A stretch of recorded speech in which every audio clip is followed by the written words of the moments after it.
Cô vốn là con gái của giới lính đánh thuê, lại bị đối thủ ám hại. Khi mở mắt ra lần nữa, lại xuyên không trở về Hoa Cốc của 60 năm trước. Lúc này hai chị em đang bám theo người vị hôn phu.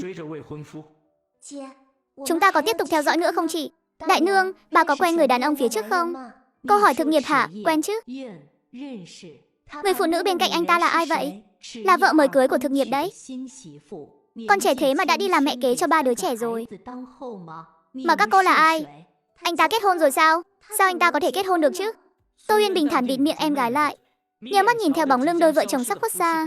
Hỏi hay lắm, thực nghiệp là hôn ước từ bé của mình. Đối tượng đính ước chẳng ngại dặn trường đến tìm anh ta. Vậy mà không những anh ta đã kết hôn, lại còn là cưới lần 2 nữa. Thật là biết chạy theo thời đại đấy. Tôi là ai à? Nói ra sợ bà trước khiếp đấy. Ai mà thèm chấp. Đại nương hừ lạnh một tiếng, ngẩng cao đầu bỏ đi. Chẳng phải là mấy đứa họ hàng nghèo đến đây để kiếm chắc sao? Bà nói cái gì? Có giỏi thì bà nói lại lần nữa xem. Lão nương sẽ đánh cho bà nôn hết chỗ cơm từ tối qua ra đấy. Con gái không được nói lời thô tục. Nghe giọng điệu không chút gợn sóng của Tô Uyên, Tô Phi biết chị gái đang tức giận, liền ngoan ngoãn đứng im. Cô biết từ 1 tháng trước, chị gái cứ như biến thành một người khác, thay đổi hoàn toàn vẻ nhu nhược, ít nói trước kia. Chỉ sau một trận chiến mà nổi danh khắp làng, vẻ mặt trầm mặc không nói lời nào của chị là đáng sợ nhất. Bây giờ chị chịu nói chuyện với mình, chứng tỏ tâm trạng của chị cũng chưa đến mức quá tệ. Giờ chúng ta có xông đến tận cửa để cướp anh rể về không chị? Tầm mắt của Tô Uyên lại dừng trên người một người đàn ông đang đi tới từ phía xa. Đôi mày sâu thẳm, ánh mắt bình thản nhưng sắc lẹm, sống mũi cao thẳng, bờ môi mím chặt. Dưới những đường nét tuấn tú đầy khí thế ấy, ẩn chứa sự lạnh lùng và xa cách. Quần áo rộng dài cũng không che giấu được, thân hình tràn đầy sức quyến rũ. Hàng cực phẩm, kiếp này sống thế là đủ vốn rồi. Nếu nói thực sự có điều gì hối tiếc, thì đó là chưa được ngủ với người đàn ông nào. Ở giới lính đánh thuê toàn là những gương mặt phương Tây thô kệch. Đừng nói đến kiểu đàn ông cực phẩm chất lượng như trước mắt này, ngay cả gương mặt phương Đông cũng cực kỳ hiếm thấy. Tô Phi không nghe thấy chị gái trả lời, đoán rằng chị không muốn nuôi đứa trẻ à? Người đàn ông bước lại gần. Tô Uyên tiếp tục nhìn chằm chằm, thật là đẹp trai quá đi mất. Chị không ngại nuôi trẻ con, nhưng chị không thích đàn ông đã qua tay người khác. Ly Tâm Hồi ở bên cạnh muốn phớt lờ cũng khó. Anh nghiêng đầu nhìn sang, vừa vặn nghe thấy phát ngôn đầy gây sốc này. Một cô gái nhỏ đen nhẻm gầy gò, đôi mắt to sáng ngời, trông có vẻ là người thành thật, nhưng lời nói ra lại chẳng giống người tử tế. Nhìn chúng tôi rồi à? Ly Tâm Hồi lạnh lùng liếc cô một cái, rồi lướt qua. Tô Uyên chẳng mảy may bận tâm, đàn ông thì phải trêu ghẹo, cuộc sống thì phải tiếp tục. Không hiểu tại sao, Ly Tâm Hồi lại cảm thấy rất để tâm. Cô gái đó nghe thấy lời này liền ngoảnh lại lần nữa. Tô Uyên hừ cười một tiếng, vẻ bất cần nói, muốn cưới tôi sao? Ly Tâm Hồi không thèm ngoảnh lại, dào bước rời đi. Đúng là gặp phải kẻ thần kinh. Chị ơi em đói rồi, đi thôi. Chị bắt cá cho em ăn. Tô Uyên giải một nắm cỏ dại hái bên đường xuống mặt nước, rồi một cái nhảy xuống. Không lâu sau đó, Tô Phi đang đợi trên bờ bỗng cảm thấy bụng đau quặn thắt. Cô vốn định dáng chịu đựng, chờ đến khi chị gái bắt cá lên bờ, ngặt nỗi cơn đau ngày càng dữ dội. Cô hai tay ôm chặt lấy mình, đau đến mức nước mắt lưng tròng, cuối cùng không nhịn được mà kêu cứu. Chị ơi, em đau bụng quá. Chị ơi, mau lên đây. Đại nương xách thùng gỗ ra bờ sông giật đồ thấy cảnh đó, cứ tưởng có người rơi xuống nước, liền lớn tiếng kêu cứu. Mọi người ơi, có người rơi xuống nước rồi, mau đến đây cứu người với. Cứu mạng, không phải, chị tôi không có. Tô Phi muốn đứng dậy ngăn cản. Một cơn đau dữ dội ập đến, khiến cô phải ngồi thụp xuống đất, chẳng còn màng tới gì nữa. Ly Tâm Hồi đang đi dạo đằng xa nghe thấy tiếng động, vội vàng lao tới. Dưới nước, Tô Uyên tĩnh lặng đợi cá sông ăn phải cỏ lạt điều. Say đến mức lật bụng trắng dã, cô nhanh tay nhanh mắt, hai tay tóm chặt lấy con cá to nhất, đôi chân đạp mạnh một cái, vừa định ngoi lên mặt nước, một bóng người la nhanh tới. Đôi cánh tay mạnh mẽ quạt nước, bóng người đó trước mắt đã đến trước mặt. Cánh tay vạm vỡ kẹp chặt, không nói lời nào quàng lấy cổ cô. Cô cứ thế bị nhấc bổng ra khỏi mặt nước một cách ngơ ngác. Tô Uyên trừng mắt nhìn con cá lớn trong tay tuột mất qua kẽ ngón tay. Anh xong đời rồi. Kiếp trước chưa ai dám làm sống mất con cá lớn đã vào tay tôi, làm mất cá của tôi. Vậy thì dùng thân đền đi.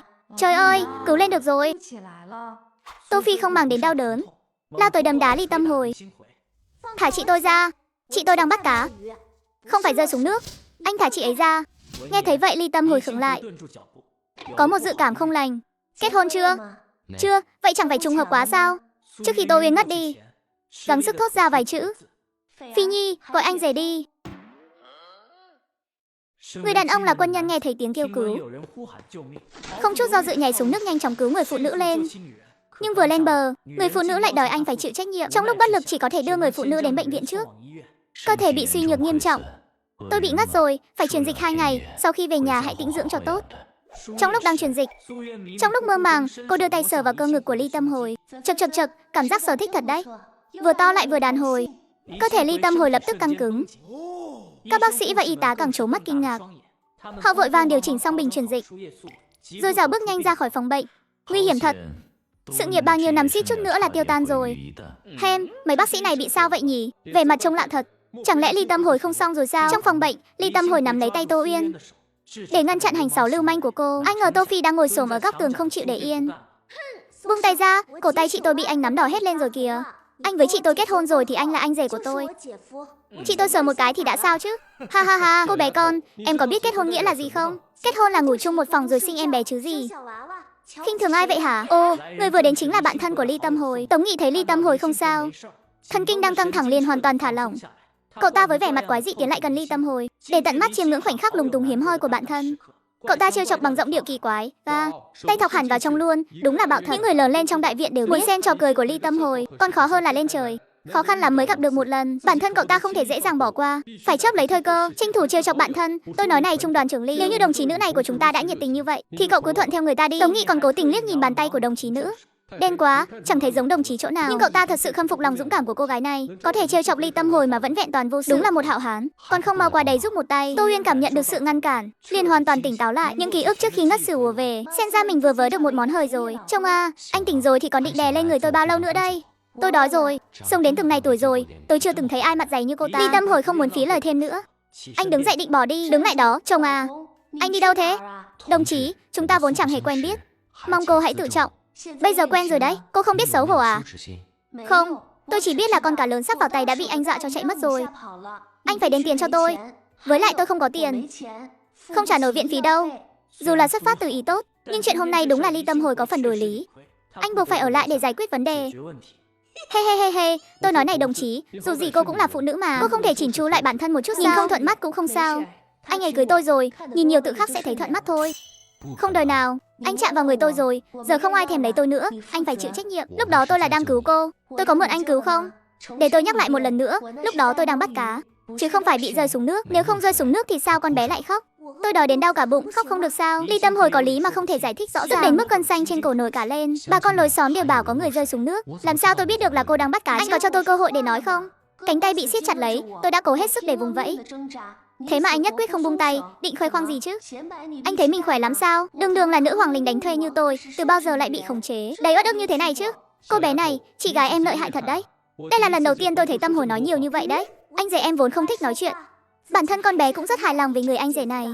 Anh ấy còn đẹp hơn cả các cô gái hay những nàng dâu mới trong làng em nữa. Chỉ là tính tình hơi nóng nảy một chút, nhưng chị em bảo rồi, đàn ông ấy mà, cứ đánh cho phục là sẽ nghe lời thôi. Đúng thế chứ, từ nhỏ đã thích làm màu, tôi cũng thấy mệt thay cho cậu ta. Tiếng anh rể đó đã chạm vào dây thần kinh nhạy cảm của Ly Tâm Hồi. Anh liếc nhìn người bạn thân đang mong thiên hạ không loạn của mình. Đi lấy chút cơm nước tới đây. Rõ rồi. Tống Nghị rời khỏi bệnh viện, đi thẳng đến khu nhà quân đội, cướp luôn bữa tối mà mẹ Tống đã chuẩn bị. Bước ra khỏi nhà trong tiếng gào thét của mẹ mình, vừa vặn nhìn thấy đôi nam nữ đáng ghét bước ra từ sân bên cạnh. Tống Nghị hừ lạnh một tiếng, nói lớn với ông cụ đang hóng mát ở góc tường. Ông hỏi cháu đi đâu à? Ông cụ nhìn cậu ta một cách khó hiểu. Thằng nhóc này hôm nay lại lên cơn gì vậy? Tống Nghị dùng liếc mắt nhắm vào đôi nam nữ đang dừng bước, tăng thêm âm lượng. Cho đến bệnh viện đưa cơm cho vợ của Hồi. Cái gì? Tâm Hồi có vợ rồi sao? Đúng thế, Hồi đã cứu một cô gái rơi xuống nước. Cô gái đó là người có lương tâm, nhất quyết muốn lấy thân báo đáp, không giống như kẻ nào đó. Lương tâm bị chó tha mất rồi. Nhìn khuôn mặt xám xịt của đôi nam nữ kia, Tống Nghị rất hài lòng. Thằng nhóc kia, nói cho rõ ràng xem, Tâm Hồi thực sự có đối tượng rồi à? Chuyện của quân nhân thì bớt tò mò đi. Hai vị xưng hô thế nào? Tô Uyên, Tô Phi, hai chị em này cá tính thật đấy. Đồng chí là người ở đâu? Nghe giọng có vẻ không phải người vùng này.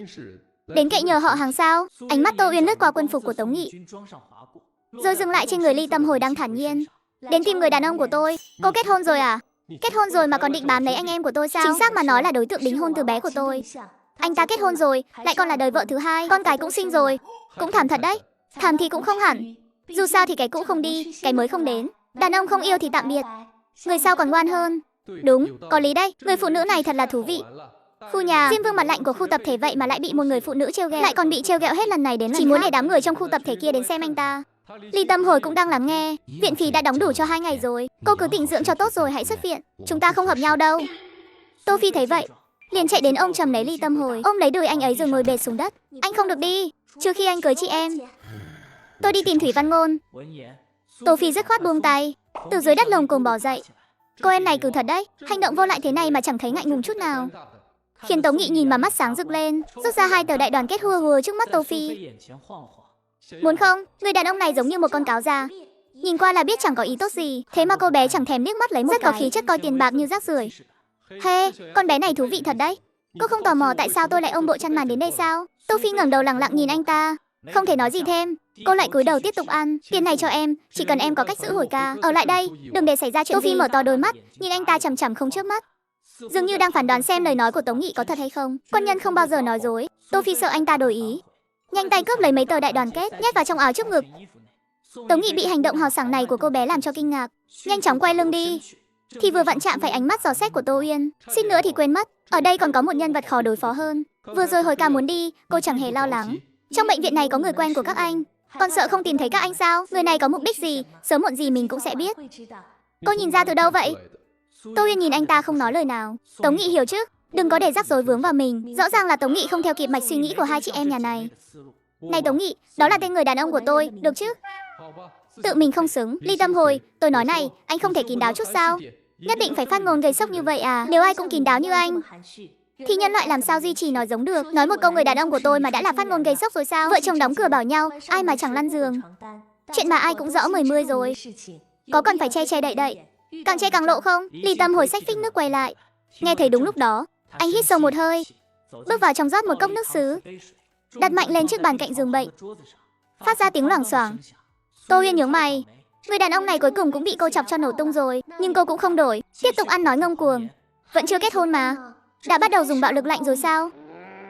Tô Uyên, đừng nói nữa, tên tôi thốt ra từ miệng anh nghe cũng hay đấy chứ. Ha ha ha, Tống Nghị thấy ổn thì dừng, lau đi giọt nước mắt vì cười quá nhiều, rất thức thời. Tôi biến mất ngay đây. Trong cốc chăn màn có quần áo sạch để thay. Lão Ly à, cô gái người ta chẳng quản dặm trường tới đây, nơi đất khách quê người, anh phải làm người tốt cho chót đấy nhé. Cút, đến rõ. Ly Tâm Hồi trong lòng phiền muộn, tìm quần áo sạch rồi đi ra ngoài. Em thấy anh rể có vẻ hơi chê chị. Nếu anh ấy không đồng ý thì sao? Đơn giản, chị tìm cơ hội nhào tới đại, làm gạo nấu thành cơm luôn. Kết quả là khi Ly Tâm Hồi quay lại phòng bệnh, hai chị em đã ngủ say như chớp. Một ngày nọ, Tống Nghị bước vào phòng bệnh, lập tức nhận ra bầu không khí có chút kỳ lạ. Anh ấy hét cằm về phía Ly Tâm Hồi, hỏi thầm, này, người này sáng sớm ra đã tỏa hơi lạnh gì thế? Đánh thua rồi à? Đánh thua gì chứ? Đánh nhau với ai à? Phòng của các cậu có trộm đèn vào à? Tôi không thua cũng không thắng. Ai đánh nhau với ai cơ? Người có thể khiến Ly Tâm Hồi phải chịu lép vế đều là thần tượng của tôi đấy. Tối qua tôi đã đè anh ta rồi. Hả? Đè nghĩa là sao?